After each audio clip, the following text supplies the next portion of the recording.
దేవుని యొక్క ప్రేమను బట్టి, ఆయన కృపను బట్టి మరి ఈ దినము దేవుని ఉన్నతమైన మాటలను ధ్యానం చేయడానికి దేవుడు ఒక మంచి అవకాశాన్ని మనందరికీ అనుగ్రహించాడని నేను నమ్ముతున్నాను. మరి ఈ సమయంలో కొద్ది నిమిషాలు మరి పరిశుద్ధ గ్రంథములో ఉన్న లేఖనాలను ధ్యానం చేద్దాం. చిన్న ప్రార్థన చేసుకుని దేవుని వాక్యాన్ని ధ్యానం చేద్దాం.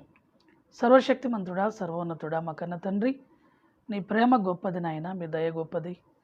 ఈ యొక్క తండ్రి మధ్యాహ్న కాల సమయంలో లేఖనాలలో ఉన్న తండ్రి విషయాలను కొన్నిటిని నాయన మేము ధ్యానిస్తూ ఉంటుండగా మా హృదయాలలో నాయన నెమ్మదిని, కృపను మాకు అనుగ్రహించి మమ్మల్ని బలపరచుమని వేడుకుంటూ ఈ దినము కూడా తండ్రి మా ఆత్మీయ జీవితాలకు మంచి అభివృద్ధి కలిగించే మాటలను తెలియచేయమని క్రీస్తు పేరిట ఈ ప్రార్థన అడుగుచున్నాము తండ్రి, ఆమేన్.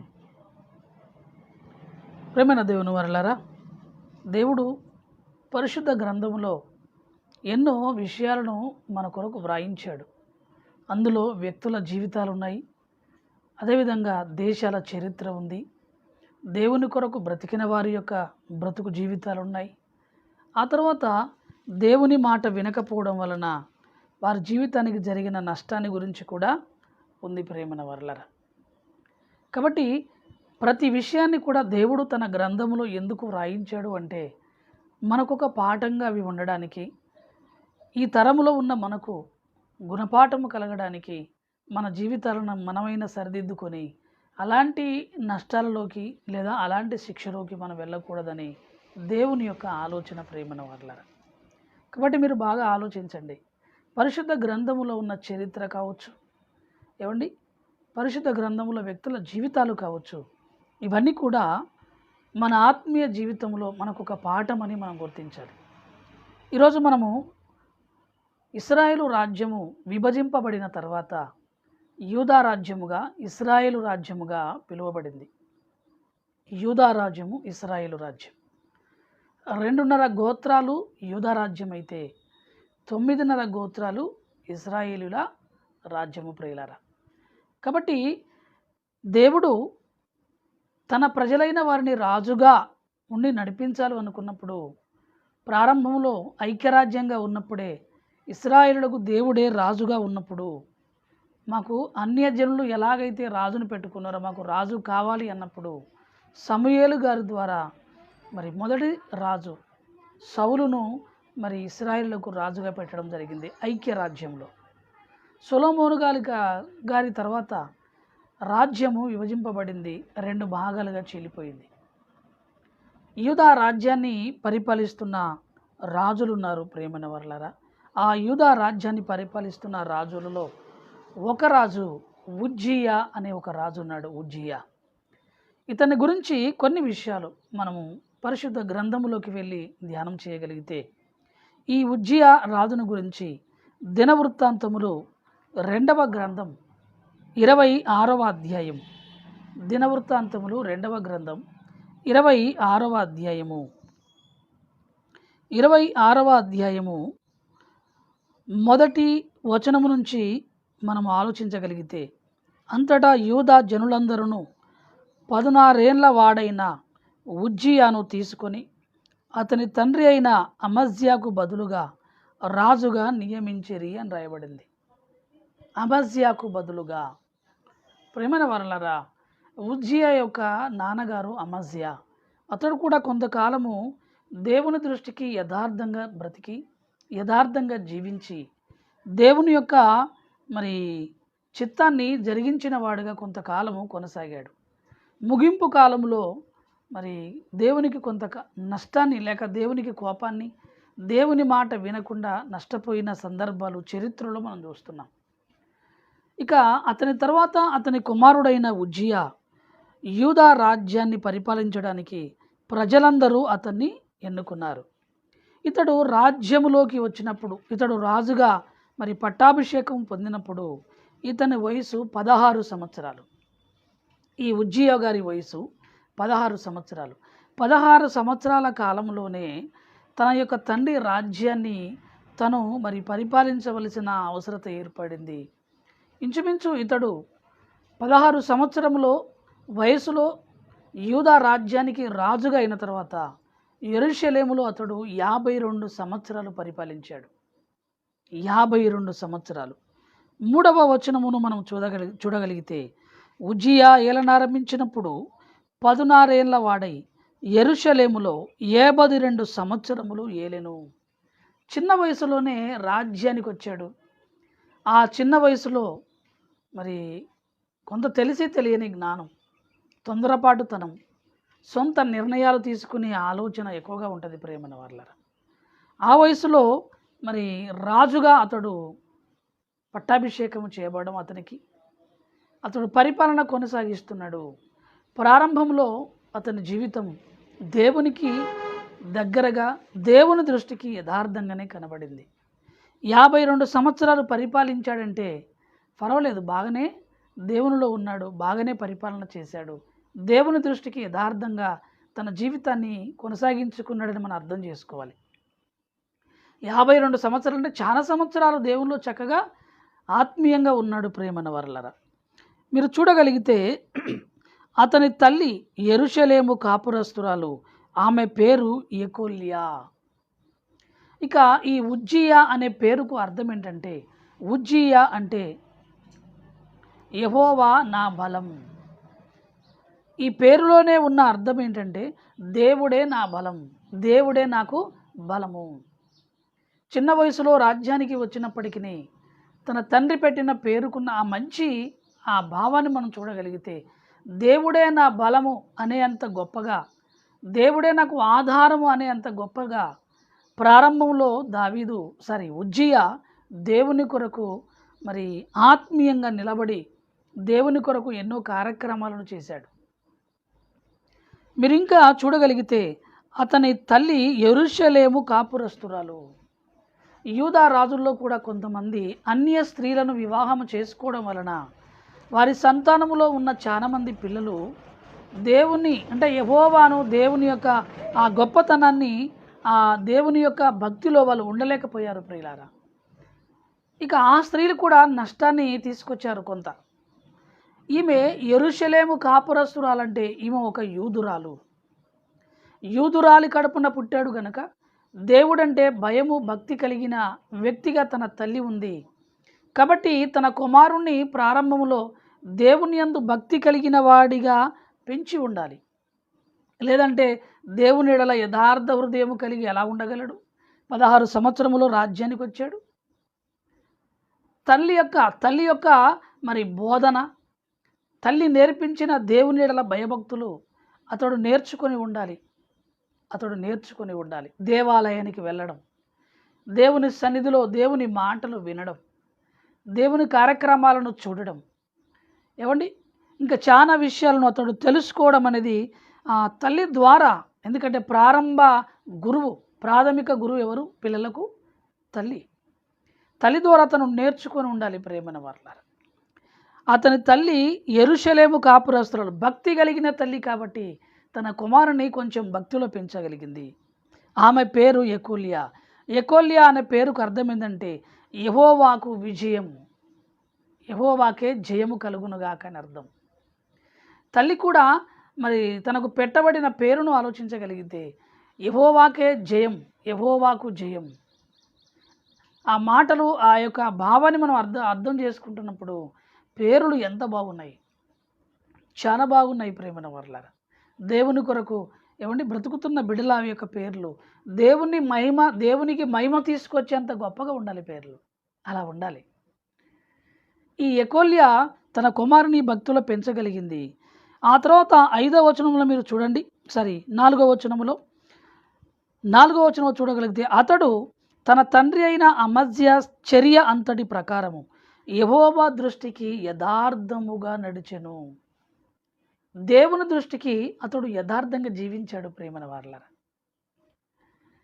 ప్రారంభంలో తన తండ్రి కూడా అలానే ఉన్నాడు.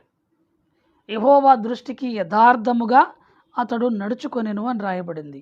5వ వచనం, దేవుని ప్రత్యక్ష విషయమందు తెలివి కలిగిన జకరియా దినములలో అతడు దేవుణ్ణి ఆశ్రయించెను అన్నది. తెలివి కలిగిన జకరియా దినములలో అతడు దేవుణ్ణి ఆశ్రయించెను. ఈ జకర్యాను గురించి కూడా చరిత్ర ఉంది ప్రేమన వర్లారా.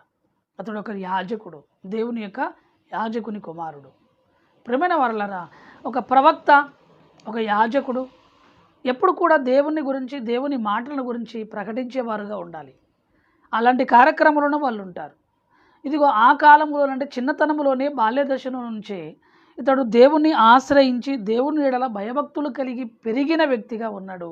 16 సంవత్సరములో దేవుని యొక్క మరి ఇచ్చిన అవకాశాన్ని బట్టి ఆ రాజ్యానికి రాజుగా అభిషేకించబడి పట్టాభిషేకం చేయబడి 16 సంవత్సరములో రాజ్యాన్ని వెళ్తున్నాడంటే నిజంగా దేవుని మీద అతడు ఆధారపడ్డాడు. ప్రేమన వర్లారా, దేవుని మీద ఆధారపడిన ఈ యొక్క ఉజ్జియా ఇంకా దేవుని గురించి ఏమండి అతని యొక్క భక్తి జీవితాన్ని గురించి మనం ఆలోచించగలిగితే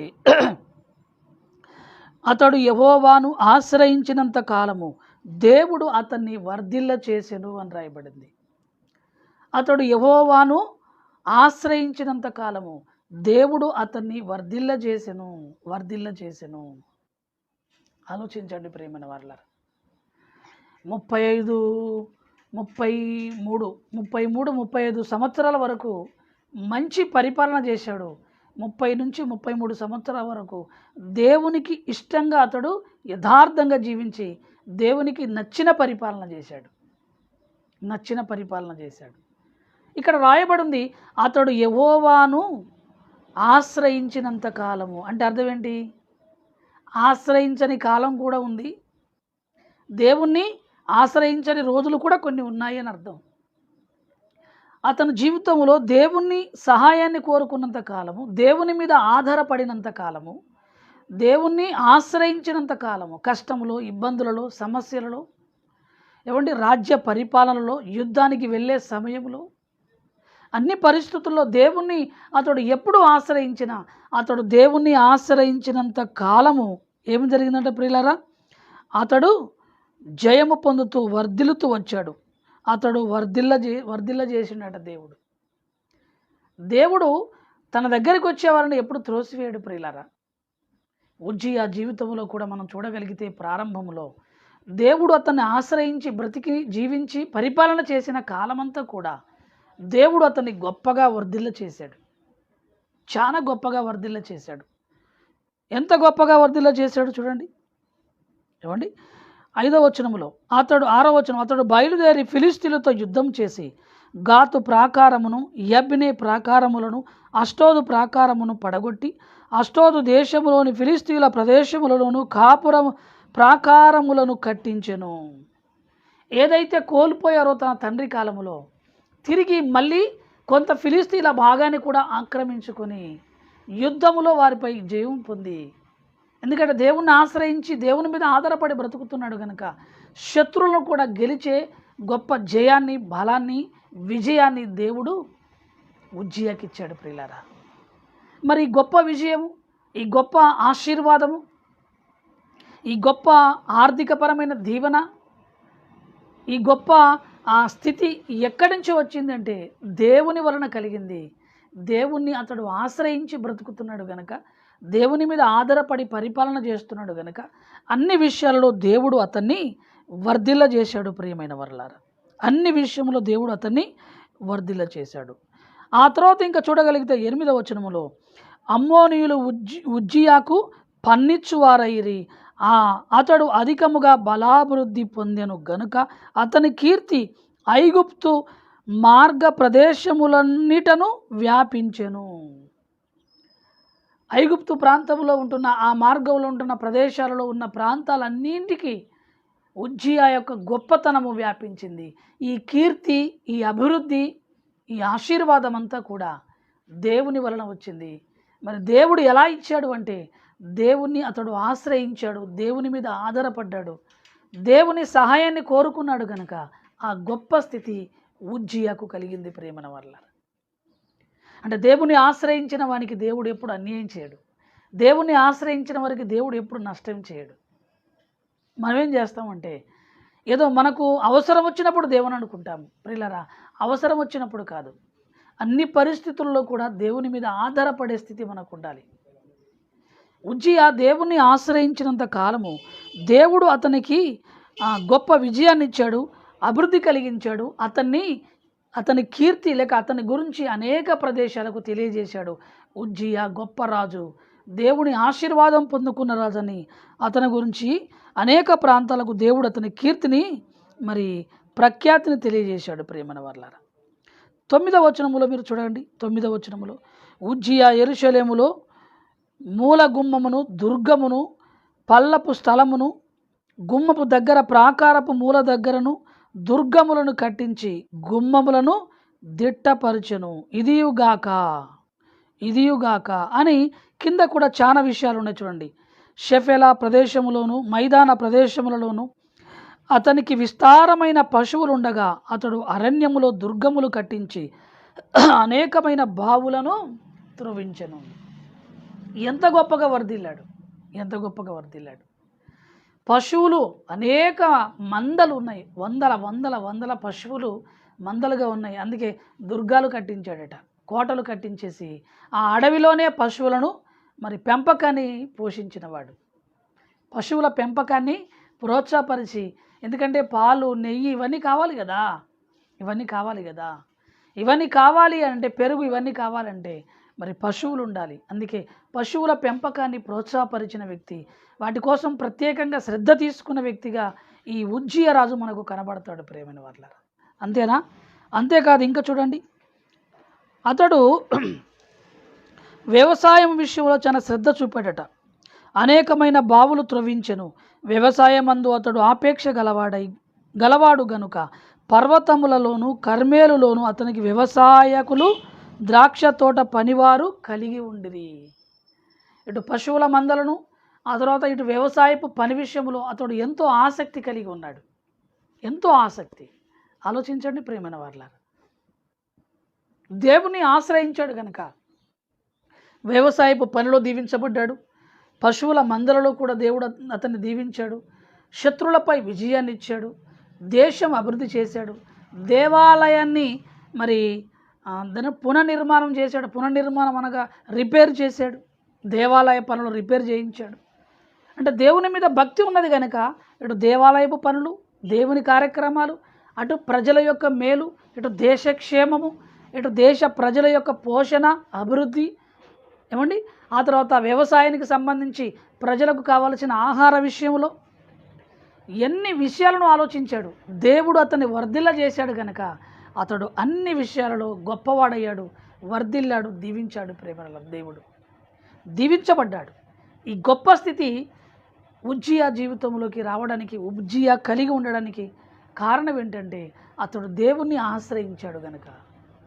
ఏమంటే దేవుణ్ణి ఆశ్రయించకుండా, దేవుని పాదాల దగ్గరికి వెళ్ళకుండా, దేవుని సహాయాన్ని కోరుకోకుండా, దేవుని మీద ఆధారపడకుండా మనం ఏది పొందుకోలేము. కాబట్టి అడుగుడు ఇవ్వబడును, వెదుకుడి దొరుకును అన్నాడు. మనం దేవుని దగ్గర కనిపెట్టాలి, దేవుని యొక్క సహాయాన్ని కోరుకోవాలి, ఆయన ఆశీర్వాదాన్ని కోరుకోవాలి. కాబట్టి దేవుడు ఉజ్జియానే కాదు, ఎవరైనా తనను ఆశ్రయించినప్పుడు ఆయన త్రోసివేసే దేవుడు కాదు. ఎందరూ తనను ఆశ్రయిస్తారో, ఎంతమంది దేవుని మీద ఆధారపడతారో, తన మీద ఆధారపడిన ప్రతి ఒక్కరిని ఆదుకునే దేవుడు, ఆశీర్వదించే దేవుడు, వారిని ఉన్నతమైన స్థితిలోకి తీసుకెళ్లే దేవుడు, వారి కీర్తిని అనేక ప్రాంతాలకు వ్యాపింపజేసే దేవుడు. ఆయన ప్రేమ గొప్పది ప్రియులారా. కాబట్టి అట్టి గొప్ప దీవెన మనం కూడా కలిగి ఉండాలి అంటే దేవుని మీద ఆధారపడడం నేర్చుకుందాం. ఎందుకంటే ఆయన దీవెన శాశ్వత కాలం ఉంటుంది. ఆయన ఆశీర్వాదము మన జీవితంలో గొప్ప స్థితిని మనకు కలిగిస్తుంది. అలాంటి కృప దేవుడు మనందరికీ ఇవ్వాలని మనస్ఫూర్తిగా కోరుకుంటూ, ఉజ్జియాను దీవించిన దేవుడు, ఉజ్జియా దేవుని మీద ఆధారపడి బ్రతికినప్పుడు అతన్ని దీవించిన దేవుడు నిన్ను దీవించగలడు, నన్ను కూడా ఆశీర్వదించగలడు. అట్టి కృప దేవుడు మనందరికీ ఇవ్వాలని ప్రార్థన చేసుకుందాం. తలలోంచండి. సర్వశక్తిమంతుడా, సర్వోన్నతుడా, మా కన్న తండ్రి, మీకు వందనాలు చెల్లిస్తున్నాము నాయన. నీ మీద ఆధారపడి మీ ఆశ్రయాన్ని కోరుకొని మిమ్మల్ని ఆశ్రయించిన మీ పిల్లలకు ఎప్పుడు మీరు అన్యాయం చేయరని మేము వింటున్నాం నాయన. ఉజ్జియా జీవితాన్ని బట్టి మాకు అర్థమవుతుంది తండ్రి. నాయన, మీ అందు తండ్రి సరి అయిన విశ్వాసము కలిగి మీ మీద ఆధారపడి మేము జీవించలేకపోతున్నామేమో. చాలాసార్లు కష్టాలు, బాధలు, ఇబ్బందులు, సమస్యలు ఎదురవుతున్నప్పుడు ఏంటి నా జీవితం ఇలా ఉంటుందని మేము బాధపడుతున్నామే, కానీ దేవుని మీద ఆధారపడితే నాకు అన్నీ వస్తాయని ఒక బలమైన నమ్మకాన్ని మేము కలిగి ఉండలేకపోతున్నామేమో తండ్రి. మమ్మల్ని మన్నించి ఇకనైనా తండ్రి మా జీవితకాలం అంతా మీ మీద ఆధారపడినైనా మీ కొరకు బ్రతికే మంచి కృపను భాగ్యాన్ని నీ పిల్లలైన మా అందరికీ దయచేయమని దేవా, నీ ఆశీర్వాదమును పొందుకొని భూమి మీద మీకు మహిమకరంగా జీవించుటకు సహాయము చేయమని వేడుకుంటూ యేసుక్రీస్తు నామంలో ప్రార్థించి వేడుకుంటున్నాము తండ్రి. ఆమేన్, ఆమేన్. మిగిలిన భాగాన్ని, ఉజ్జీయాని గురించి మిగిలిన భాగాన్ని, రెండవ భాగాన్ని తర్వాత ధ్యానం చేద్దాం. అంతవరకు వందనాలండి. Thank you.